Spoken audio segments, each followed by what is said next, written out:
स्वागत है दोस्तों आप सभी का एजुकेशन स्टडी पॉइंट पर। दोस्तों एक अपडेट आप सबके लिए है। जब भी आपके लिए कोई अपडेट आता है वो भी काम का अपडेट होता है, टीआरई 4 से संबंधित अगर अपडेट है तो वो अपडेट आपको मैं तुरंत आप तक पहुंचाता हूं। और ये अपडेट कोई छोटा मोटा नहीं है, ये थोड़ा विचारणीय है और सोचनीय विषय है।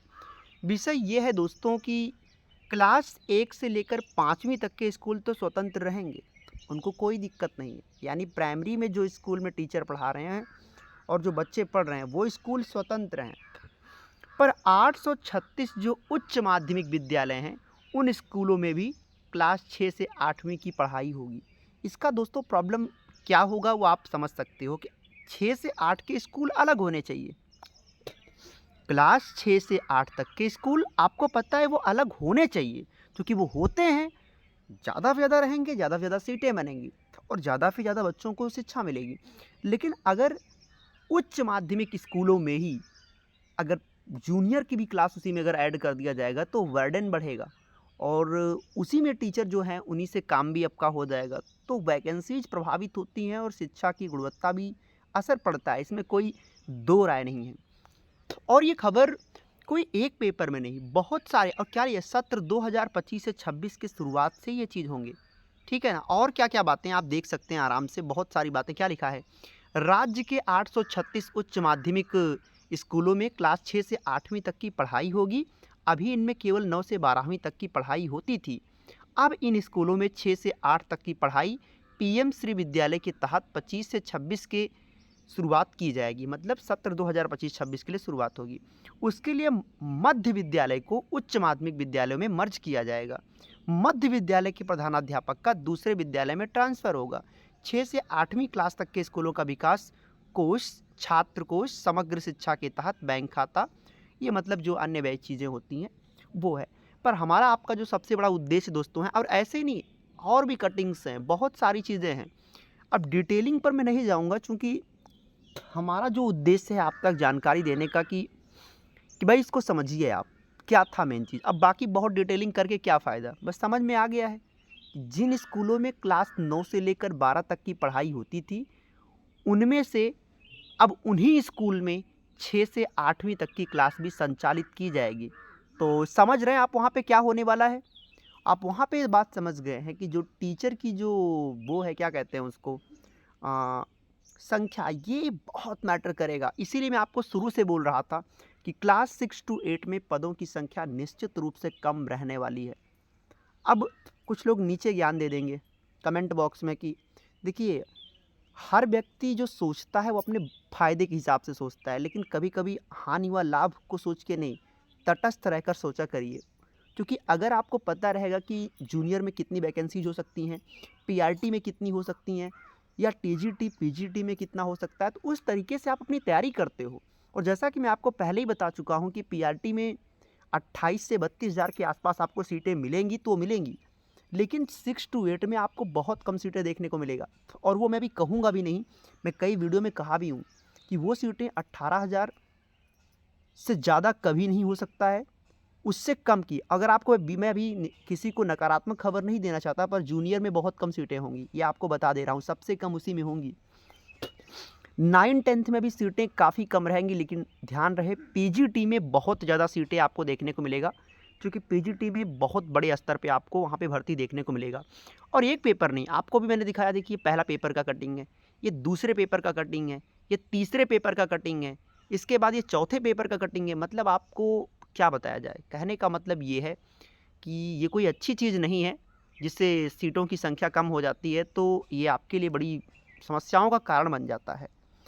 तो दोस्तों अब इसमें क्या है कि हालांकि मैं यहाँ पे कमियाँ नहीं खोजनी है, जिन्हें पढ़ना है वो कमी नहीं खोजेंगे। कमी खोजने का मतलब फिर तो वही है कि भाई देखो, जिनको ले जाना है नौकरी वो तो लेकर जाएंगे ही। तो मतलब ये है कि हमें देखना है, चाहे 12,000 सीट आए, चाहे वो 24,000 आए या 36,000 आए, आपको अपनी एक सीट से मतलब है ना। टीआरई 4 ये चीज़ तय है कि वो होना ही होना है, अब उसमें कुछ भी इधर उधर नहीं होना है। हाँ, टाइम आपको अच्छा खासा मिल गया है, 2-3 महीने का वक्त है, लेकिन टीआरई 4 का सिलेबस इतना भी दोस्तों नहीं है कि आप ये सोचो कि भी हो जाएगा, है ना। तो 3 महीने का भी वक्त है, 3 महीने क्या, फरवरी चल ही रहा है, मार्च, 1 महीना यही आपका बच्चा है। मार्च के लास्ट में नोटिफिकेशन होगा या तो अप्रैल के फर्स्ट वीक में नोटिफिकेशन होगा। मैं मानकर चलता हूँ अप्रैल में भी होगा। तो सर जी अप्रैल में नोटिफिकेशन हुआ और मई में एग्ज़ाम हो गया तो कितना टाइम है? मार्च अप्रैल मई, 2 महीना है, मई में एग्ज़ाम ही हो जाएगा। तो बचा कितना? अब आप सोच रहे होंगे भैया बहुत टाइम है। मान लो अप्रैल में नोटिफिकेशन आया, मान क्या लो अप्रैल बहुत डिले होगा तो अप्रैल में नोटिफिकेशन हो जाएगा, तो मई में एग्ज़ाम होगा। तो आप जोड़ेंगे कि मार्च अप्रैल मई, तो मई में तो एग्ज़ाम है, तो मार्च और अप्रैल यानी आपके पास केवल 2 महीने का वक्त है और इसी में आपको तैयारी करनी है। और आपको पता है कि बीपीएससी का कोई सिलेबस नहीं होता है और इसमें सब कुछ पढ़ना है। अब सिलेबस का मतलब सिलेबस तो भी है, लेकिन ऐसा सिलेबस नहीं है कि आपको डिसाइड हो कितना ही पढ़ना है। पढ़ना सब कुछ है, वो कोई भी सब्जेक्ट हो। इसीलिए एजुकेशन स्टडी पॉइंट आपके जो भी स्टूडेंट्स सेल्फ स्टडी से अपनी तैयारी कर रहे हैं उनके लिए मैंने प्रोवाइड किया। खास तौर पे आप ब्लैंक स्क्रीन पर देखिएगा, मैंने आपके लिए प्रोवाइड किया। सबसे पहला काम आपको क्या करना है, क्लास 6 से लेकर 10 तक की पूरी दोस्तों जो एनसीईआरटी है, मैं बार बार आपको जोर दे रहा हूँ, एनसीईआरटी। अब इसमें सारे सब्जेक्ट रहेंगे, भूगोल, इतिहास, विज्ञान, गणित। तो भैया जाहिर सी बात है कि जो पेपर आपका बनता है, अगर प्राइमरी का देख लिया जाए तो प्राइमरी में क्या आता है, 17-18 क्वेश्चन हो गए आपके इतिहास भूगोल, 10-15 क्वेश्चन और ऐड कर दो उसमें, 17-18 क्वेश्चन आपके विज्ञान के, 16-17 क्वेश्चन आपके पॉलिटी के, बिहार स्पेशल 15 क्वेश्चन।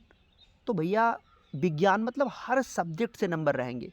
अब अगर आप मान लीजिए कि पीजीटी वाले हैं, और हाँ एक काम और करना है, क्योंकि बिहार स्पेशल हो चाहे एनसीईआरटी हो, आपको ये भी फोकस करना है कि एससीईआरटी भी पढ़ लेना है सारी किताबें। एससीईआरटी भी सारी किताब तैयार करनी है।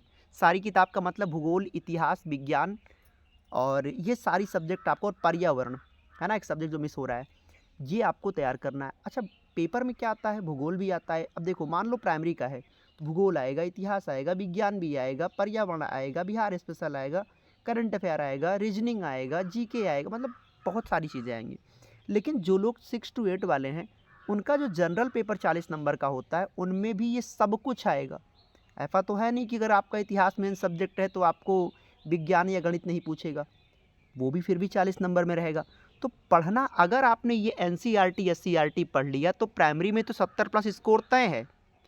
लेकिन अगर आप टीजीटी वाले हैं, पीजीटी वाले अगर आपने पढ़ लिया तो आपका जनरल पेपर तो पूरा 40 नंबर का कवर हो जाएगा। क्योंकि जनरल पेपर में क्या आता है, विज्ञान, गणित, पॉलिटी, बिहार स्पेशल, तो ये तो किताबों में पूरा लिखा गया है, आप कर ही ले जाओगे। दूसरी चीज़ जो है दोस्तों, सबसे खास जो आपको करना है, जो मेन सब्जेक्ट आपका जैसे किसी का हिस्ट्री है 9-10 में, तो 6 से 10 तक की पूरी हिस्ट्री भी तो कवर हो रही है एनसीईआरटी और एससीईआरटी, तो 80 में वह भी आपका 80 में 60-65 का काम हो जाएगा। तो अब सवाल आपके मन में है कि सर ये हमें एनसीईआरटी और एससीईआरटी जो ये नोट्स है ये कैसे मिलेगा? तो दोस्तों ये एक पीडीएफ नोट्स है, ये आपको तुरंत आपको मिल जाता है आपके व्हाट्सएप पे। तो सिंपली आपको करना कुछ नहीं होता है, क्योंकि ये बहुविकल्पी प्रश्नों के माध्यम से है। तो मैं हमेशा कहता हूँ कि भाई बहुविकल्पी होगा यानी कि एमसीक्यू के माध्यम से होगा, वस्तुनिष्ठ रहेगा, 4 ऑप्शन नीचे उसकी व्याख्या, वो भी चैप्टर वाइज पूरा मिल जाएगा। तो इसको आप ना केवल एक बार बल्कि 2-3 बार आप रिवीजन भी कर, चूँकि एक बार में तो याद भी नहीं होगा, तो कम से कम 2-3 बार इसके रिवीजन की तो ज़रूरत आपको पड़ेगी ही पड़ेगी, है ना? तो आप रिवीजन भी इसको कर सकते हैं, चूँकि ये एमसीक्यू में है तो आप पूरा अच्छे से कवर कर ले जाओगे। साथ में दोस्तों जो सबसे खास आपको मिलेगा, मैं आपको इसमें 15 सालों का एक बीपीएससी का प्रीमियम पेपर भी प्रोवाइड कर रहा हूँ, जहाँ से इन्होंने बहुत सारे 40 से 45 क्वेश्चन पूछे हैं, तो वो भी आपको एक हेल्प करेगा। साथ में 1 साल का करंट अफेयर भी मिल जा रहा है और साथ में आपको प्रैक्टिस सीरीज मिल जा रही है। और वो ये सब कुछ कितने प्राइस में मिल रहा है? तो आप कहेंगे सर कितने प्राइस में है? तो दोस्तों ये सब कुछ आपको मिल रहा है 699 में। बट जो भी स्टूडेंट इसको आज बाई कर रहा है, आज के आज अभी डिस्काउंट यूज कर ले जाता है, तो उसको ये मिल जाता है 399 में। और ये सेल्फ स्टडी वालों के लिए, मैंने क्या कहा, इतनी कम प्राइस में पूरा आपको ये सारी चीज़ें देना, चाहे वो आपका एनसीईआरटी एससीईआरटी हो, चाहे वो आपका मेन सब्जेक्ट का नोट्स हो, चाहे वो आपका करंट अफेयर हो, चाहे प्रैक्टिस सीरीज हो, इतने कम प्राइस में सवाल ही नहीं पैदा होता। लेकिन फिर भी ये आप तक मिल रहा है, तो आज इसको आप इस ऑफ़र का लाभ उठा सकते हैं, डिस्काउंट यूज़ कर सकते हैं। कैसे आप यूज़ करेंगे? नंबर आपकी स्क्रीन पर है 9653050981। आप इस नंबर पर डायरेक्ट कॉल करिए या व्हाट्सएप पर मैसेज करके आप इसको आज ही ज्वाइन कर सकते हैं। और अगले जो 2 महीने बचा है, क्योंकि 2 ही महीना बचा है एग्ज़ाम को, मई में होगा तो 2 ही महीने बचा है ना, आप बहुत डिले ले जाओगे, मई तो 2 ही महीना है मार्च और अप्रैल पढ़ने के लिए, तो तैयारी अपना शुरू कर लीजिए। बाकी वीडियो को वॉच करने के लिए बहुत शुक्रिया, थैंक यू सो मच। अपना ख्याल रखिएगा, मिलते हैं आपसे क्लास में, तब तक के लिए धन्यवाद, थैंक यू सो मच।